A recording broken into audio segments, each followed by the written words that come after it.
the use of cryptocurrency is perfectly acceptable, but whatever it is, it's going to have to be converted back into dollars, cash equivalent dollars.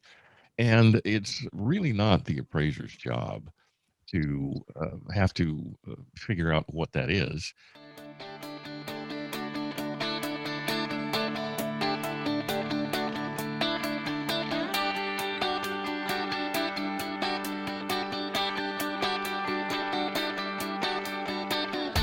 Originating from deep inside the Rocky Mountains, transported through the power of the internet, and arriving inside your tiny earbuds.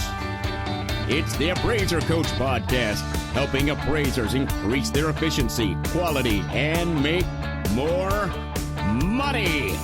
Here's the guy who makes it his life's mission to create value for real estate appraisers nationwide. Your host and the Appraiser Coach, Dustin Harris. Welcome back to the program, everyone. Dustin Harris hanging out once again with you in the podcast chair, and once again with my good friend Tim Andersen, who I will introduce momentarily. First, want to pause here, remind you that we are sponsored by three great companies, of course, DataMaster being one of them. Folks, I don't know if you've used it. If you have, and it's been a while, I want you to revisit it. I'll tell you, this is an amazing program that will save you time, save you money. You can find out more at datamasterusa.com, datamasterusa.com. A la Mode, again, a great company, saving appraisers time with all the tools that are attached to A la Mode. Folks, why are you with anyone else? Check them out at alamode.com or 800 A la Mode. And finally, OREP Insurance. OREP, of course, is a great sponsor here, has been from the beginning. Great E&O company that you should check out because of the great benefits that are attached to them, one of which I will talk about in just a few minutes. But you can find out more in the meantime by going to orep.org. That's OREP.org. Well, folks, I want to welcome back to the program, good friend of mine, the most frequent guest on the Appraiser Coach Podcast, Mr. Timothy Andersen. Tim, welcome back, my friend. Justin, thank you. I appreciate it. It's good to be with you, and it's good to be with your listeners. Thank you. Always good to have you. Of course, Tim is the Appraiser's Advocate. You can find out more at theappraisersadvocate.com. He's out there helping appraisers. In fact, he and I were chatting just a few minutes ago about some of the work that he's doing. Amazing work where he helps defend, support, and help appraisers who might find themselves in trouble, among other things. So he is, of course, a USPAP expert, a USPAP instructor out of Florida. And we have him on the program periodically, usually about once a month, to talk about what we call the Dear USPAP Instructor. And specifically, these episodes are about the questions that you, the listeners, ask. We've had several questions come in. We're going to handle two of them today, if that's okay, Tim. Oh, that's great, Dustin. Thank you. Perfect. Okay. So we had a question come in. And by the way, folks, I'll just pause here and tell you that when you send a question to either myself or to Tim, and that question has to do with something you're dealing with, typically, I would say 9 times out of 10, that question is answered fairly immediately. Talking within 24, 48 hours, we're more than willing to give you whatever answers that we can. When I say we, I'm trying to include myself there, and really it's Tim, and I just like to tag along on the coattails. But you get an answer pretty quickly. But if we find that it's something that is relevant to other appraisers, we often will share that with the audience, of course, much later. But you get your answer right away, and then of course this is to help out others that may have similar or the same question. And if we don't have your specific permission to use it on air, then we keep it pretty anonymous. So on this one, Tim, this first one, I do not have permission from the individual. It's not that I don't have permission; I just didn't ask for permission. So we'll keep it pretty vague, if you will. I won't read the exact question, and we of course won't use any names. But a question came in concerning an individual that had to do with market value. And let's just start there before we ask the actual question. Tim, what do you know about market value when it comes to USPAP? What are the requirements that an appraiser has to fulfill when it comes to quote unquote market value? Well, USPAP has a definition of market value, but nobody uses it because it's dumb. So Okay. Your appraisers are a whole lot better off to use Fannie Mae's definition of market value. Which most of them do, let's be honest. I mean, that's just the ones that they use, right? I call it the default definition because, that's the one pretty much everybody uses. But if you're going to court, something like that, you need to find out which definition of market value court is looking for and then appraise to that definition. And they are not all the same. So there's no reason to assume that they are. Just if you don't mind, Tim, and I don't mean to put you on the spot, but I think that 99.999% of the time that appraisers, at least ones that I deal with on a regular basis, the definition they're dealing with is market value, right? And the definition, it typically comes from Fannie Mae. Even if they're doing a personal appraisal, they're typically using that definition. Can you give us an example of not word for word, but another type of value that an appraiser might utilize? Oh, Dustin, you've got investment value, you've got insurable value, You've got ad valorem taxable value. You have detrimental value. You have impaired value. There Typical Tim, you ask for one, you get 10. there are all sorts of them out there, and they all have recognized definitions, and therefore you need to be familiar with what the components of the definition are. So if that's your standard of value, you appraise to it. Okay. Now the next few words that I use are going to be very, very familiar to appraisers. And basically this question came down to a definition. I think it's Fannie Mae's definition. I didn't look at it really close, but it looks awful familiar to me. You've got buyer seller typically motivated. Both parties are well informed, well advised, both acting in their own best interest. Reasonable time is allowed for exposure, all of this stuff. And then he focuses on this question, he or she focuses on number 4. Number 4 specifically says payment is made in terms of cash, in US dollars, or in terms of financial arrangements comparable thereto. Now, Tim, over the last several months, just as kind of a side hobby for myself, I've been learning a lot about cryptocurrency. And that's really where this question comes. The listener said, more and more people are using things like Bitcoin, Dogecoin, some other form of cryptocurrency.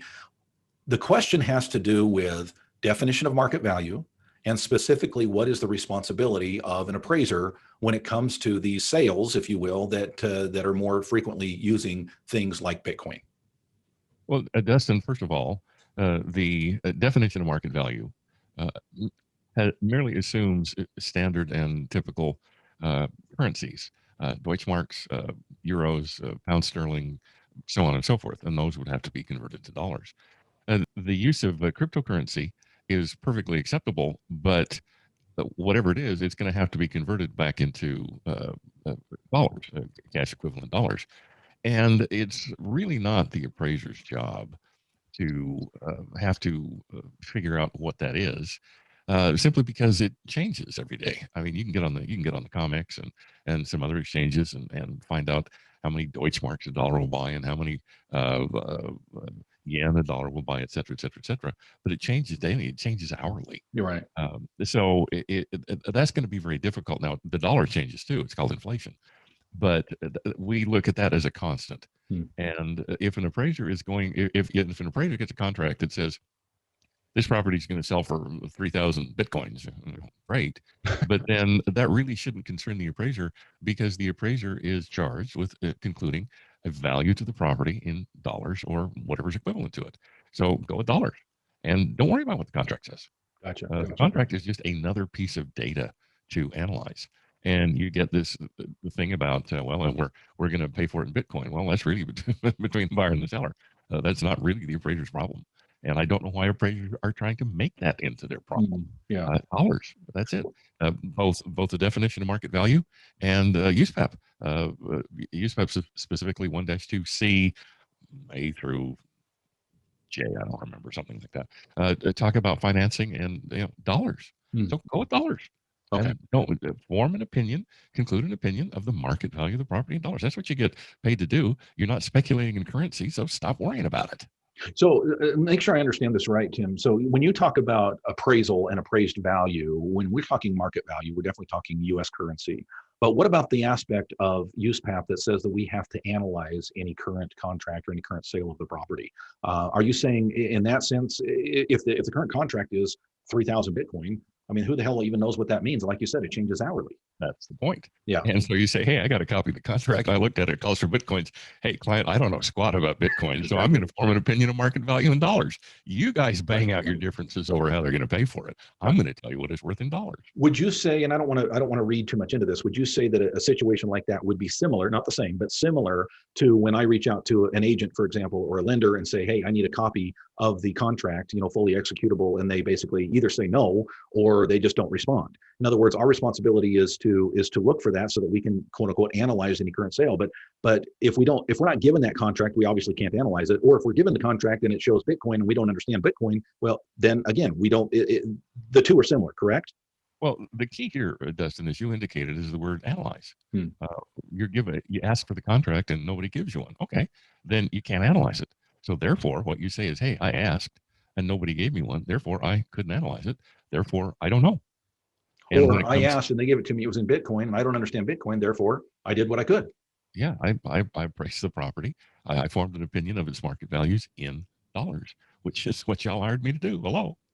We're talking with Tim Andersen, the Appraiser's Advocate. I want to pause here and remind you that we're sponsored by 3 great companies, one of them being a la mode. A la mode will help you to analyze and do whatever you need to do in your report because of the great tools that are built into the program, folks. We're talking about mobile, talking about side-by-side view. We're talking about the pop-out for the addendum. I mean, those of you who are not part of the a la mode structure, you're going to be saying, what? Now, what can it? Folks, trust me, go to alamode.com or call them at 800 a la mode and just ask them how they are different than the current software that you're already using.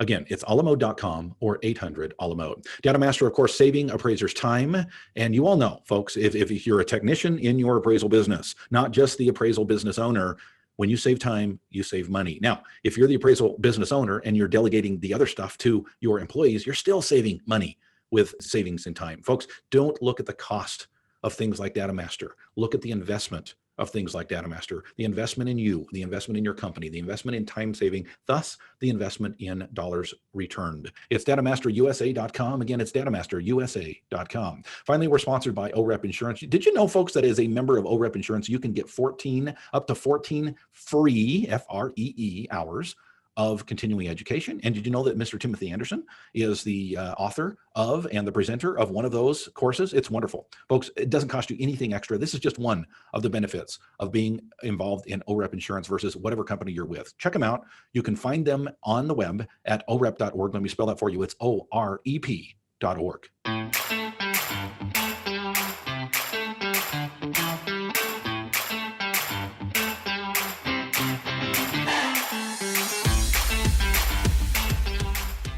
And welcome back to the program, everyone. And hanging out once again with my good friend, Mr. Tim Andersen. He is the Appraiser's Advocate. He is the USPAP expert, and we're talking about USPAP today. Tim, thank you for coming back. Oh, Dustin, thank you for having me. I appreciate it. Always a pleasure having you, and great to deal with these questions with somebody that actually knows what they're doing, because I certainly don't. So I appreciate you being here.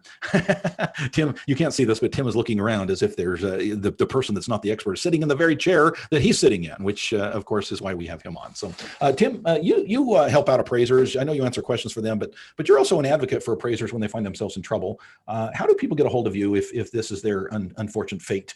And I don't say unfortunate fate as in getting a hold of you. I'm saying that you're going to help them out of their unfortunate fate. Dustin, thank you. Hey, folks can get a hold of me at my email address, which is tim@theappraisersadvocate.com. And I'll send me an email, and I may even give you a phone call if you include your phone number, and we'll chat and we'll figure something out. And folks, trust me, we talked about value and cost earlier. The quote unquote cost of hiring somebody like Tim is minuscule compared to the amount of money he can save you, the amount of heartache that he can save you, because he's been there, done that. He has dealt with hundreds of appraisers over the years and helped them out of very challenging and difficult situations. Money well spent, if you ask me. Okay, so Tim, we had another question come in from a member of our all-star team. His name is Rick. And Rick asked a specific question about rounding adjustments instead of doing them dollar for dollar. But it was kind of a part of a bigger question. And that question has to do, of course, with the difference between what we would refer to as qualitative versus quantitative reports. Let's start first with some definitions, if you don't mind. I'm not talking dictionary definitions, just off the top of your head. What's the difference between a qualitative report and a quantitative report? An L and an N. See, this is why we have Tim on. He's so fun to hang out with. A qualitative adjustment is an adjustment based on more than anything else, your conclusion about the property. Obviously, if a property is located next to a garbage dump, it's probably, all other things being equal, more valuable than a similar property not being located next to a garbage dump.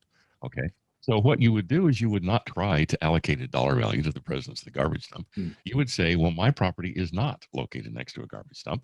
Therefore, all other things being equal, my property has to be worth more than that property. So basically what it did was serve to set the lower end of the value. Whereas when you're dealing with a quantitative adjustment, that's where you assign a dollar value or a percentage to an adjustment. Well, I went out and looked at the market, and yes, that garbage dump is equal to a minus $10,000. So I've got to adjust the site downward $10,000 for the fact that it's located next to a garbage dump. Okay, fine. The problem, Dustin, is well, for example, when my wife and I were first married, we lived right next to a railroad track. And the first time that train came by, we thought it was an earthquake. And there aren't any earthquakes in Florida. But within 3 weeks, it didn't even wake us up. Wow. So we got used to it. Yeah. And so, people can get used to adverse factors. So that's why paired sales analysis is a great teaching tool, but really doesn't work in real life because you cannot depend on one pairing to see if that's what the market is willing to do. So you've got to go out there. And then when you find 100 pairings like that, and you find out that somebody thinks that being located next to a garbage dump isn't a problem, or somebody says, well, that's a $50,000 problem if I ever saw one, you come up with a range. And then it's the poor appraiser's job to pull a number out of that range. And that's one of the problems that we have with Fannie Mae and the GSEs, because they demand a dollar amount instead of a dollar range. And we all know that properties don't have single dollar values. They have a value within a range. But those are the cards we're dealt. So we either draw or go fish, right? Yeah. So let's break this down a little bit, Tim, because I think that I know a little bit about my listening audience, and I get feedback from individuals that listen to this podcast. I know that quite a few of them have been appraising, let's say less than 7 years, and I would assume that a few of them are listening to you talk and say, wait a second, you can do an appraisal and not make adjustments? An appraisal, well, even Fannie Mae admits that she would rather see appraisals without adjustments, because then the properties are just like the subject. But obviously that doesn't happen very often. But yes, it's perfectly acceptable to say, well, okay, that house has got a bigger yard than the subject. Okay, so in that it's superior. Or that house is much, much older than the subject and has not been renovated and is not effectively the same age. So in that case, it's inferior. And then you add up the inferiors and the superiors, and theoretically, assuming you got it right, which can be a little bit difficult to justify, because there is some subjectivity there. I'll concede that point, but appraisals are never anything but objective, right? And buyers and sellers are never anything. Mine all are. I don't know about you. Yeah. And then you say, okay, these two are inferior to the subject, and the highest inferior is $250,000, and these three are superior to the subject, and the lowest superior is $300,000. So the house is worth somewhere between $250,000 and $300,000, and it's more like the lower than the higher. So I go with $270,000. Okay, there's absolutely nothing wrong with that. Okay, and in fact, that's exactly what we do in the reconciliation. When we get to the reconciliation, all the adjustments are done. So basically, what we're supposed to say is, well, the cost approach, I had good data, but I'm not going to give much weight to the cost approach because it's the cost approach. And the sales comparison approach was, bang on. So I'm going to give a whole lot of weight to that. And the income approach, well, it was Tuesday and I had Mexican for lunch, so who cares? And you don't give it very much weight at all. So that is qualitative analysis at its essence. So we do engage in it. We just don't realize we engage in it. You know what I took out of all that? Don't have Mexican for lunch and then do an appraisal in the afternoon. Well, at least not on Tuesday anyway. Yeah. Well, Tim, this is great information, and I think it's information that appraisers need to hear. I've done, in fact, I strive when I do personal appraisals. It can't always work with the scope of work that has to be involved there, but I strive quite frequently to do more qualitative reports, adjustments, ranges, if you will, of value rather than exact value. I think it's more accurate. What do you think? It doesn't. It's a lot more accurate because that's how the market thinks. Okay. Right. Mr. and Mrs. Buyer and Mr. and Mrs. Seller never sat down at the kitchen table over a cup of coffee and said, well, we really don't like your pool, and we know it costs $10,000. We cost $50,000 to put it in, but it doesn't mean that much to us. So we're just going to give you $8,500 for it. No, it never happened. Right. So if the market doesn't do it, well, why are we selling? Right.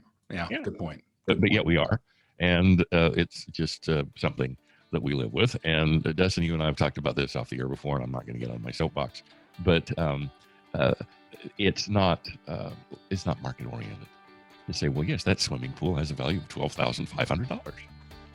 Right. To somebody, yeah, it does. But to the market, yeah, we don't know. Very good. Mr. Tim Andersen, one more time, how do we get a hold of you? Tim at theappraisersadvocate.com. Mr. Tim Andersen, the appraiser, the USPAP expert and the appraiser's advocate. Do appreciate you, my friend, and we will catch you next time. Dustin, thank you. As always, my best to your family. And as always, it's good to be with you. Thank you. Likewise. You've been listening to the Appraiser Coach podcast with Dustin Harris. If you like what you hear, please give us a 5-star rating and post a short review on iTunes. For more in-depth insider information on how you can make more money as a real estate appraiser, visit theappraisercoach.com and sign up for the All-Star team today. Thanks for joining us. And now, get out there and create some value.